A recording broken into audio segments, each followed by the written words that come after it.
Stage దగ్గరికి రావాల్సిన కోరుతున్నాం. గదిలో తలరాతలు మార్చేటి గురువులారా, విశ్వానికి విజ్ఞానం అందించే ఆది గురువులారా.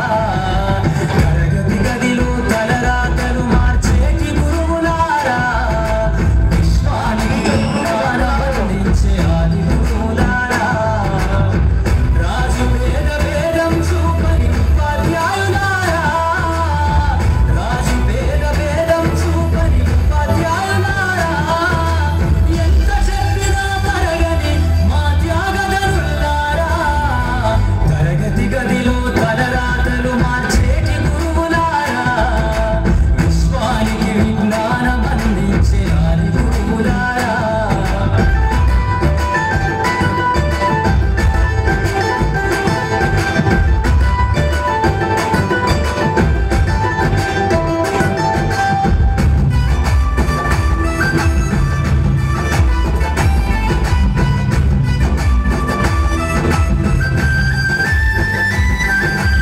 ఐదేళ్ల వయసులోన పలక బలకంతో మొదలు పయనం, అంచలంచలుగా మేమెదుగుతుంటే